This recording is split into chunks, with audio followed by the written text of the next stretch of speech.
네, 반갑습니다. 사람들의 주요한 세대를 한 세대를 잡을 때 30년이라 이렇게 세대를 잡거든요. 그게 이제 그 부모 세대가 하고 겹치지 않는 세대가 이제 30년이라는 거죠. 그러니까 보통 이제 그게 이제 한 세대라 텐데, 그러니까 이제 부모님이 돌아가시면은 이제 30년 뒤에 이제 자기 자신도 이제 돌아가시는 그런 이렇게 세대라는 거죠. 겹치지 않은 세대가. 그래서 그 30년이라는 것은 한 세대를 의미하기도 하지만 10년이면 강산이 바뀐다고 하는데 그 30년은 세대가 바뀌는 거죠. 세대가 바뀌는 것은 그만큼의 사고방식도 완전히 다 다른 세대가 이제 나타난다는 것을 의미를 합니다. 그러면 우리나라는 지금 한 60년, 90년까지 세대가 존재한다면 벌써 완전히 세대가 다른 세대가 지금 한 3개 세대가 지금 우리나라에는 존재를 하고 있잖아요. 그것도 이제 격동기에 6.25를 겪었던 분부터 시작을 해서 전혀 그런 것도 모르고 심지어 뭐 이제 2002년도 우리 월드컵에 대해서도 뭐 얘기를 하고 있지만 월드컵 이후에 있는 세대들도 지금 벌써 많이 벌써 20살이 넘었는 세대들이거든요. 월드컵을 겪지 못한 세대들도. 그리고 뭐 IMF를 겪지 못한 세대들은 더더욱 그렇고, 그만큼 이렇게 어려움을 겪었던 세대도 있고, 뭐 또 군사 독재를 겪었던 세대도 있고, 그걸 겪지 못했던 세대도 있고, 이렇게 많은 세대들이 어울려져 있으니까 세대 간에 대해서 어떤 공감을 한다는 것이 정말 이제 어려운 것이죠. 그래서 일요일 날 승훈이 간증이 깊게 들어왔는데, 그래서 이제 어떤 분은 그렇게 얘기했어요. 그 세대를 설득시키려고 하지 마라. 왜냐하면은 그 세대들이 경험을 없앨 수는 없잖아요. 어떤 경험을 했는데 지금은 다른 시대입니다라고 해도 이미 자기 자신이 어릴 때부터 그걸 경험해 왔기 때문에 그 경험 자체를 없앨 수 없기 때문에 그 세대를 설교나 어떤 설득으로 변화시킬 수는 없다는 거죠. 그러면 결국 언제 변하느냐? 그 세대가 소멸할 때 저절로 변한다는 거죠. 그래서 항상 혁명이 일어나지 않으면 변화는 언제 일어나느냐? 한 세대가 없어질 때마다 이렇게 변화가 이렇게 일어나는 거죠. 그래서 이제 우리 교회에도 지금 그런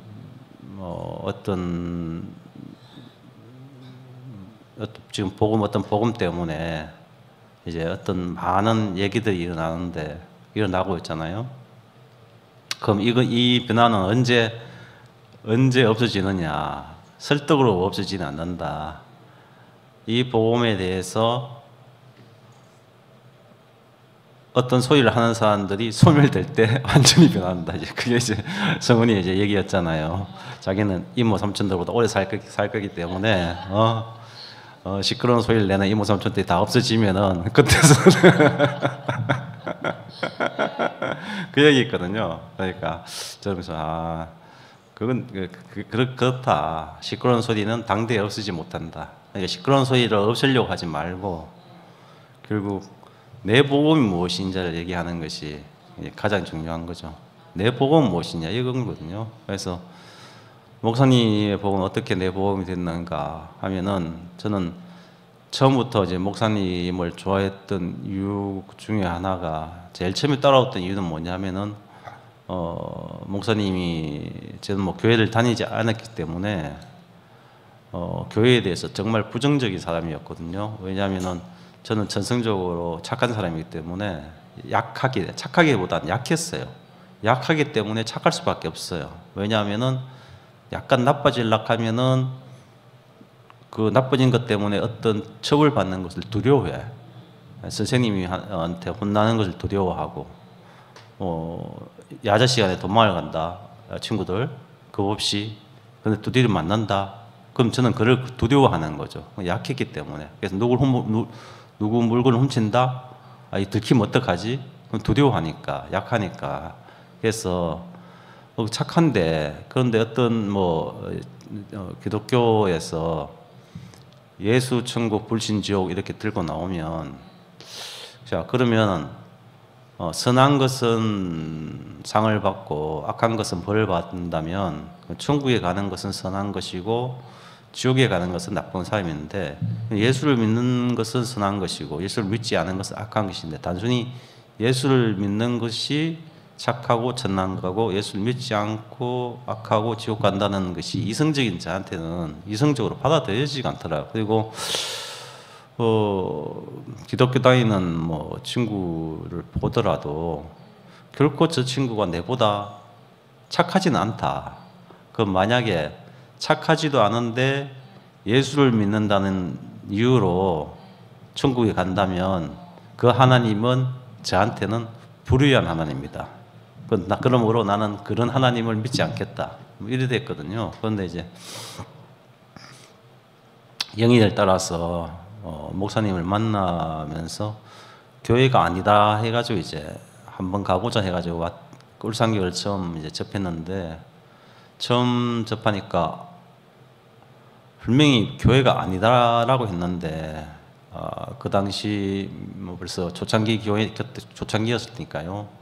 울산교회는 그 화려한 면면들 있잖아요. 이영식부터 해가지고 뭐 황경련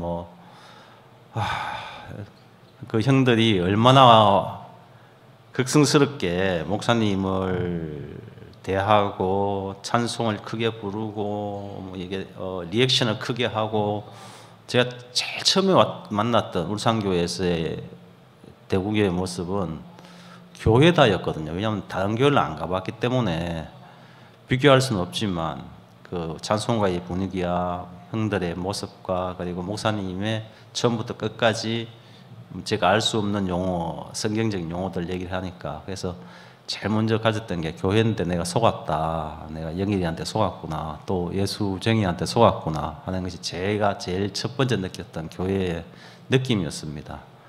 그런데 제가 또 착하니까 가자는 말을 거절을 못해요.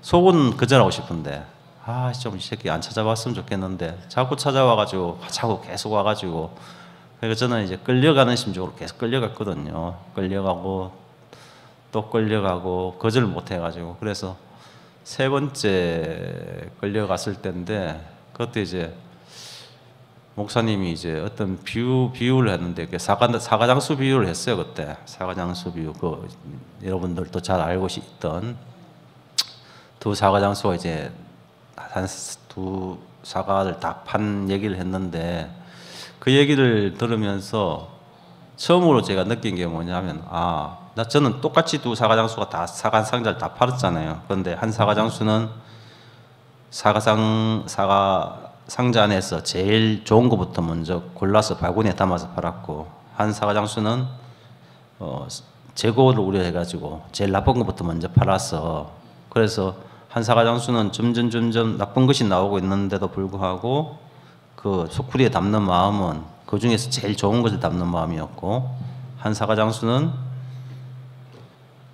좋은 것이 나오고 있는 에도 불구하고 자기의 마음은 그 중에서 제일 나쁜 걸 담는 마음이었다.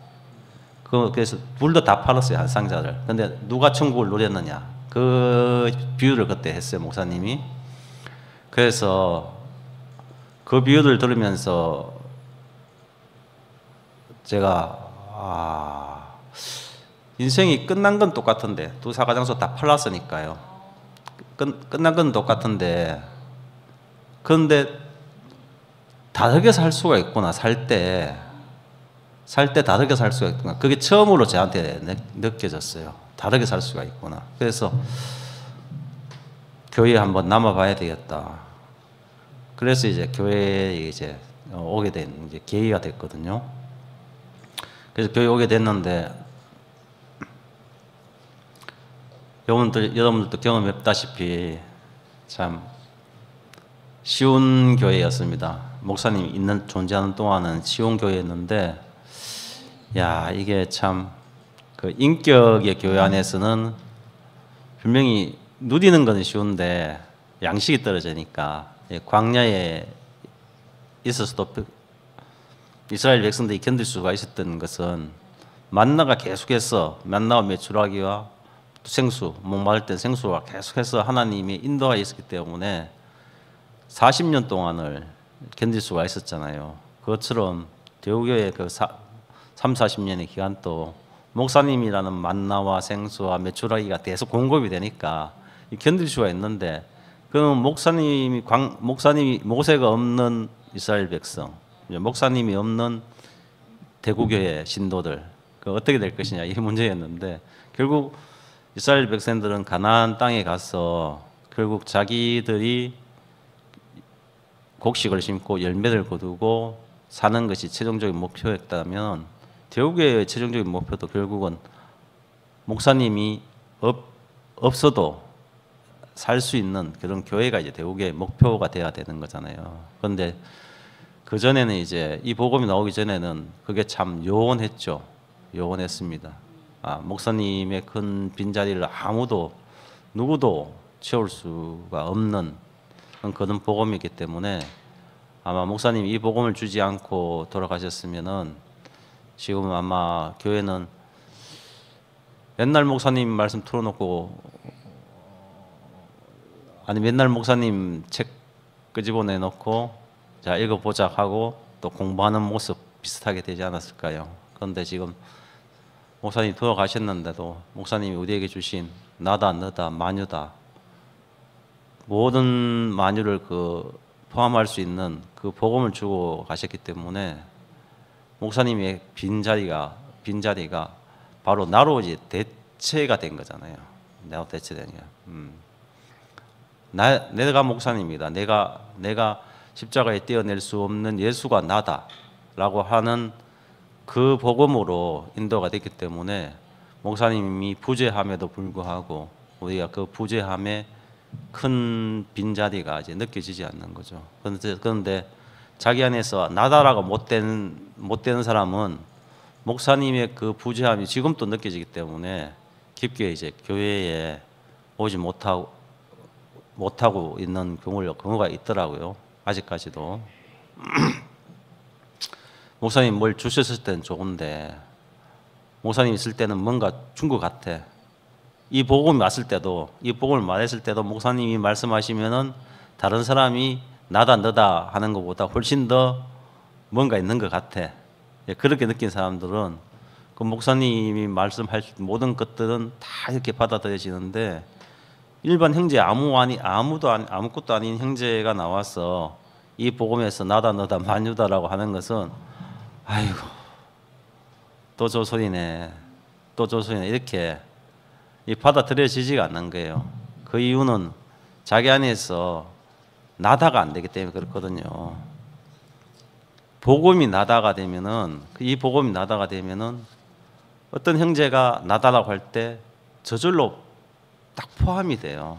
그래서 우리가 어딜 가나 이제 맛있는 음식을 딱 먹어 보면은 맛있다고 할 때 느끼면 느낌을 감출 수가 없듯이, 우리가 이 복음 안에서 나다라고 할 때 딱 이게 합쳐지는 그게 있단 말이에요. 그게 있으니까 그 복음에 이렇게 동참이 안 되면은 참 이 복음은 너무 단순하니까 한 가지 반찬만 계속해서 지금 365일 동안 먹는 것 같은 기분이 든단 말이에요. 그러니까 맛이 없을 수가 있는데, 그런데 나다 복음을 깊이 알면은 한 가지 맛이 아니라, 야, 나다라는 말 안에 얼마나 다양한 사람들이 다양한 자기 말로 이 복음을 갖다가 표현하고 있는지 몰라요. 야, 나는 이렇게 표현했는데 저 형제는 자기 복음을 저렇게 또 표현하는구나. 그러니까 서로 너무너무 신나는 거예요. 그게 그래서 너무너무 풍성하고 하나도 부족함이 없잖아요. 이 자리에서 부족함을 얘기하는 사람이 없어요. 부족함이 없는 사람이 없어요. 옛복음 안에서는 부족하대, 뭔가 부족하대. 인격이 부족하대, 말씀이 부족하대, 뭘 잘 못나서 부족하대. 그런데 지금은 이 복음 안에서는 아무 어린 사람도 부족함이 없대요. 완성됐대. 자기로서 모든 존재가 완성됐대요. 그래서 지금은 존재가 완성된 복음이 오는 거예요. 존재가 완성된 복음. 그 어디에서도 인간의 존재를 완성했다라고 했는 복음은 찾을 수가 없어요. 유교는 노력이잖아요. 얼마나 엄청난 많은 노력을 통해서 수양을 했는데도 조선시대 그렇게 많은 유교를 숭배를 하고 했는데도 불구하고 당바싸움과 결국은 그것이 하나도 되지 못해서 일본한테 나라를 뺏기게 되는 데까지 갔는 것이 유교의 결말이었잖아요. 불교의 결말도 지금 불교도 젊은 스님들 못 구해서 불교도 이제 불교 대학이 있고 해서 스님들을 만드는 이제 대학이 있는데 젊은 사람들이 대학에 오질 않는다. 젊은 대학에 오지 않는다. 그래서 불교도 지금 스님할 사람이 없다. 절에 지금 주지를 시켜야 되는데 절을 맡을 사람이 점점 없어지고 있는 거예요. 그렇고 기독교도 마찬가지고 기독교도 젊은 사람들이 없다. 다 떠나고 있는 거죠. 자기의 존재를 밝힐 수 있는 철학이 아무데도 없어요. 없어요. 결국 지금 사람들이 다 추구하는 것은 자기의 이익과 편함과 그런 것만 이제 추구를 하는 거죠. 그 이익과 편함의 최종적인 것은 뭐 자유인데 자유를 이제 최고의 가치로 알고 이렇게 생각하는데 그 자유도 참 우스운 거죠. 인간은 자유를 얻을 수 없는 동물이에요. 그런데 사람은 가장 큰 가치를 미국도 마찬가지고 뭐 그 프리덤이라고 이렇게 해서 하는데 인간은 자유를 얻을 수 없어요. 피조물은 자유 자체가 될 수가 없잖아요. 태어날 때부터 우리가 딱 한계적인 존재로 지어졌기 때문에 진정한 자유는 죽지 않아야 되죠. 그렇잖아요. 그런데 죽는 존재로 지어졌기 때문에 그 안에서 자유를 찾는다는 것은 선사의 계략이죠, 계략. 그런데 지금 막 그 자유 때문에 지금 뭐 사람들이 내가 자유가 없다고 그걸 그래서 요새 젊은 사람들이 제일 싫어하는 것이 자유를 억압하는 걸, 그러니까 자기한테 뭐라고 하는 걸 제일 싫어하는 거야. 제일 싫어하는 거야. 좀 날 좀 내봐 달라 이거거든요. 그런데 그 결과가 어떻게 됐냐면은 전혀 다른 사람하고 소통이 되지 않고 제일 중요한 게 뭐가 됐냐면은 자기의 감정이 제일 중요시하게 됐어요.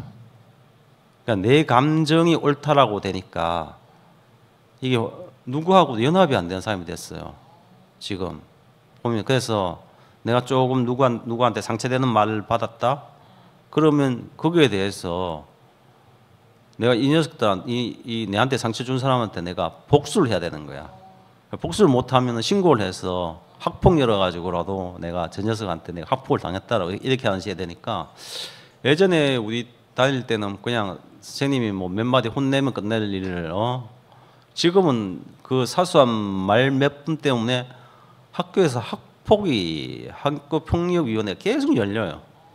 그래가지고 바깥에서 찾아오고 외부에 찾아오고 지금 시스템 자체 그래서 계속 열리고 회의가 열리고 그런 시대가 되었으니까 자기 감정이 옳다라고 하는 거예요. 자기 감정이. 그래서 감정만 옳다는 걸 배우니까 이게 얼마나 동물적인 세상으로 변해가지고 그래 되는지 몰라요. 그래서 감정도 정말 훅 불면 바람처럼 날아가는 것이기 때문에 감정을 잡아서 어떤 것을 주장하는 것도 진짜 뭐 바람결에 불어가는 아무것도 아닌 것이고 어떤 뭐 모든 것들이 자기의 심리도 마찬가지죠. 아까도 제가 제일 먼저 얘기할 때 세대를 얘기했는데 자기의 경험도 한 세대의 경험과는 완전히 다르기 때문에 그 경험이 아무리 옳다고 해도 그 다음 세대한테는 도저히 전해줄 수 없는 거거든요. 한 애도 이제 아버지는 이제 6.25를 겪었던 세대고 저는 6.25를 겪었지 않았던 세대이기 때문에 제가 어릴 때 밥을 먹는 걸 그렇게 저는 좋아하지 않았어요. 지금도 밥 먹는 걸 별로 안 좋아해요. 그래서 지금도 뭐 맛있는 거 찾아다니고 뭘 하자는 것에 대해서 크게 이렇게 막 즐거워가지고 그래? 야 그게 맛집 있어? 막 이러지는 않아요. 먹으면 맛있네는 되는데 이렇게 뭐 찾아다니고 뭐 이렇게 이게 잘 안 되거든요. 아직도 지금도 그게 뭐 맛에 대해서 그렇게 크게 신경을 쓰고 그러지 않은데 근데 이제 그러니까 이제 어릴 때 밥을 먹다가 남긴단 말이에요. 잘 안 먹고 그냥 밥맛이 없으니까. 그러면 이제 아버지는 일을 못 하는 거죠. 배고픈 세대를 지나갔으니까 자기는 전쟁통에 쓰레기통에서 수박 껍데기 주워 먹고 살았는데 네가 배가 처불러 가지고 밥을 남긴다 하면서 그러니까 벌써 아버지 세대의 경험 못 먹고 배가 고파서 밥을 빌어 먹고 주워 먹고 그 어머니도 젖이 안 나와가지고 이제 젖동량해서 이제 하도 굶어가지고 젖동량을 해서 제를 갖다가 이제 남의 집 빨래하고 이제 그 집 유모한테 이제 젖을 빌려가지고 물리고 그렇게 저를 키웠다 하더라고요. 그래서 저만 보면 이제 애틋하게 하시고 그러는데 그러니까 근데 그 못 살던 그 시대 때의 그 경험과 저의 경험, 저는 그래도 이제 부모님이 이제 막노동을 했어라도 저걸 이제 굶지 않고 키웠으니까 저는 굶어 본 적이 없이 자라는 거죠. 굶음의 경험이 있는 부모 세대와 굶음이 없는 제 세대의 경험이 일치하지 않잖아요. 그리고 저는 또 이제 또 군사 독재 시대 때 뭐 초등학교 때는 박정희, 뭐 중고등학교 때는 전두환 뭐 이렇게 쭉 자랐으니까 이런 시대 때를 자랐다가 이제 교사가 되다 보니까 학교 때 그 억압된 사회에서 제가 자랐잖아요. 선생님이 한마디 딱 하면 촥촥촥 이렇게 되는데 지금은 그렇지 않잖아요. 지금 그러니까 제가 경험했던 학창 시절에 그걸 가지고 지금의 학생들한테 내 경험을 이랬으니까 너희들도 이렇게 딱 된다 하면은 이 도저히 맞지 않아 가지고 또 이게 이렇게 하나가 되지 않는단 말이에요. 이게 그러니까 세대 간에서의 경험은 절대로 유전이 안 되죠. 유전이 안 돼요. 그런데 우리는 잘못하고 그 경험을 자꾸 유전시키려고 하다 보면은 주장이 되고 내한테는 맞는 거지만 그 세대 다른 세대한테는 그것이 전혀 맞지 않는 게 되거든요. 전혀 맞지 않는 게. 그러니까 경험은 유전이 안 돼요. 경험은 유전이 안 된다. 그래서 경험을 유전시키려고 하는 것은 정말로 어리석은 짓인 거죠. 싸움만 나는 거죠. 경험은 절대 유전되지 않는다. 교회 안에서의 경험도 마찬가지죠. 교회 안에서 경험도 뭐 예전에 목사님이 뭐 내한테 어떻게 했는 게 그분한테는 그 말을 하는 그분한테는 그것이 답이었으니까 그 경험이 맞는 거죠. 틀린 건 아니죠. 근데 그 답이 나한테 맞다고 해서 다른 사람에게도 그 답이 맞는 것은 아니죠. 그렇죠. 그래서 이 복음이라는 것이 그럼 어디서 누구에게나 복음이 되는가? 그걸 찾아보면은 지금 이 구속의 복음 외에는 만유의 복음이 될 복음이 없습니다. 다른 것들은 전부 다 자기 개별적인 경험에 의해서의 답은 될 수가 있지만 다른 사람을 포함을 할 수는 없습니다. 그래서 모두 다 포함할 수 있고 가장 쉽고 누구나 이 사실을 알면은 지금 적시자도 될 수 있고 아이도 될 수 있고 못 배운 사람도 될 수 있고 노인도 될 수 있고 힘없는 사람도 될 수도 있고 악한 사람도 이 복음을 알면은 즉시 자기가 구속의 복음으로 자기 인생이 해방되는 경험을 할 수 있는 유일한 복음이 우리한테 찾아온 거죠. 그래서 너무나 쉽고 완전한 복음이 우리에게 왔기 때문에 복음을 얘기하는 것이 제일 쉽고 또 제일 내 인생을 만족해 하는 것이고 어디서 인생을 이렇게 존재를 높일 수 있는 복음이 있는가? 어느 복음을 보더라도 이 복음만큼 자기의 인생을 높이는 복음이 없어요. 예. 세상이 요새 다 발달돼 가지고 지금 인터넷으로 있어요. 모든 세상을 다 볼 수 있는 그런 세대가, 실시간으로 볼 수 있는 세대가 돼 가지고, 실시간을 볼 수 있는 세대 가지고 지금 전 세계가 전부 다 대부분 지금 저출산으로 가고 있다 하더라고요. 우리나라만 그런 게 아니고, 예. 자기 인생만 찾으려 하다 보니까 결혼이라든 이런 것들이 자기 인생이 이제 걸림돌이 되기 시작하는 거죠. 그래 생각을 하니까 애 낳는 것을 극도로 싫어하고, 우리 집 딸내미도 결혼을 극도로 싫어하고 애 낳는 것은 애 낳으면 아예 자기 인생을 망친다고 생각해요. 요새 젊은 애들은 애 낳으면 자기 인생을 망친다고 생각을 그 정도 자기 이기주의. 예. 어제 이제 24살쯤 됐나? 아주 엄마가 28살에 결혼했으니까 아빠 4년 뒤면은 내가 야 엄마 결혼한 날쯤 된다. 아유 벌써 내가 그만큼 됐네 나이가. 해서 그래 그럼 니 빨리 결혼해야지 하니까 뭔 소리 하면서 이제 그만큼 이제 젊은이들한테 이 결혼이라는 것은 두려움이 되는 그런 사람들이 이제 많아진 거죠. 그래서 그 세계에서 다 보니까 이 자유가 너무 좋은 거야. 자유가. 그런데 그 자유라는 건 정말 피조물한테 자유라는 것은 허상이다. 피조물은 자유로울 수가 없다. 이미 죽음으로 존재가 됐는데 무슨 자유롭겠습니까? 그 안에서 자유로운 척 하는 거죠.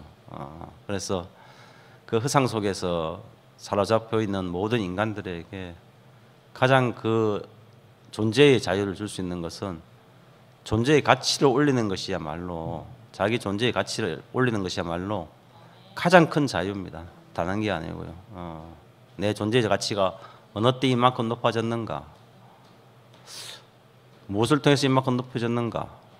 이 모든 것들을 생각한다면 이 복음 외에는 답이 없다. 그래서 이 복음 내가 영원히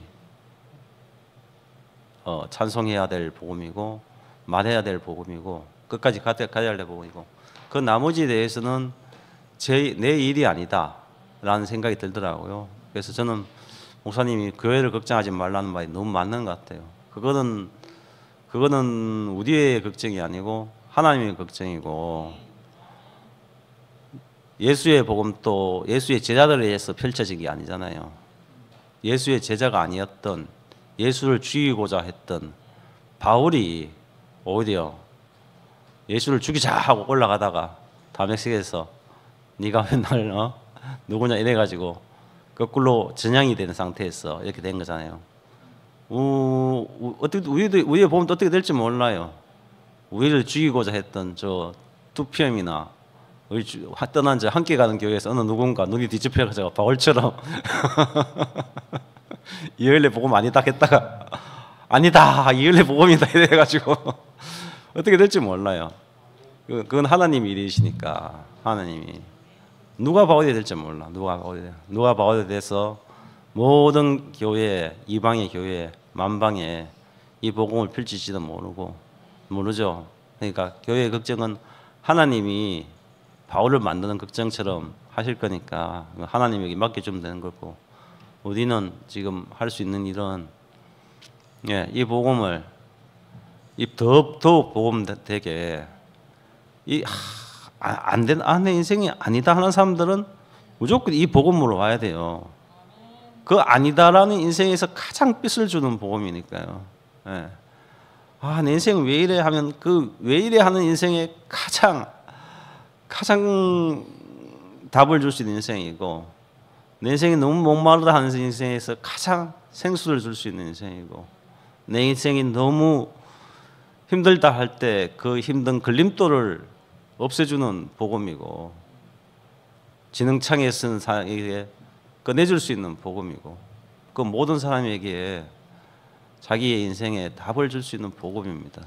그래서 깊이 이 복음에서 같이 누리기를 원하고, 소리치는 사람이기도 하지만 그 소리의 근원은 자기 인생의 해방이기 때문에 만세를 부르는 거거든요.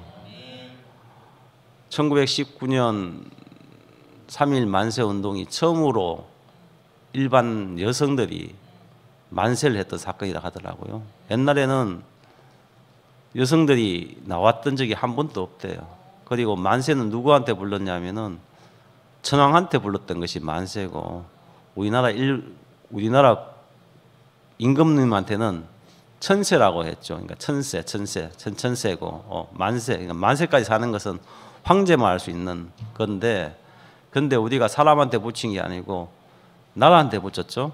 대한민국 만세, 대한 독립 만세였죠. 독립 만세. 독립 나라를 세우는데 여자가 처음 나와서 만세를 부른 사건이 1919년 3.1 운동의 해였습니다.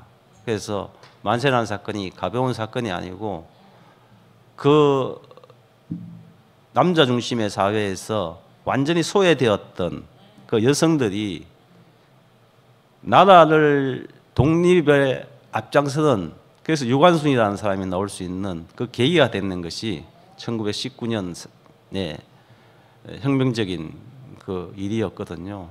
그러니까 변방에 있던 사람이 나라의 독립을 위해서 주체적으로 나온 사건이다. 변방에 있었던 사람들이, 대구교회 변방에 있었던 사람들이 이 구속의 복음을 통해서 중심으로 오게 된 사건이 바로 이 구속의 복음 사건 아닙니까? 여기서 외치는 사람들 보세요. 예전에 중심적이었던 사람들보다는 중심적이지 못했던 사람들이 더 기뻐서 좋아하지 않습니까? 왜냐하면 나는 변방에서, 대구교회 변방에서 살 줄 알았는데 그게 아니고 내가 내 인생의 주인공이구나를 느끼기 때문에 지금 나와서 대한 독립 만세, 인간 독립 만세, 인간이 독립되었구나, 인간이 사탄으로부터 완전히 독립되었구나, 이걸 이제 외치는 거잖아요. 그러니까 이 독립을 소리를 갖다가 같이 외쳐보세요. 아니 나와서 만세라고 했는 사람들이, 그 사람들이 그 기운을 느낀 거잖아요. 그 기운을 느끼기까지는 수십 년의 기간이 걸렸지만, 우리가 다시 45년 정말 해방을 만났을 때 정말 제대로 된 만세를 외쳤지만, 지금 이것이 시끄러워 버리고 저것이 승리할 수 있겠어? 이렇게 소리를 할지라도 결국에는 언젠가는 하나님을 위해서 이 구속의 복음의 완전한 독립은 완성될 것이고, 그 완성된 기간 동안에 우리는 끊임없이 독립을 외칠 것입니다. 예. 주님을 찬양합니다.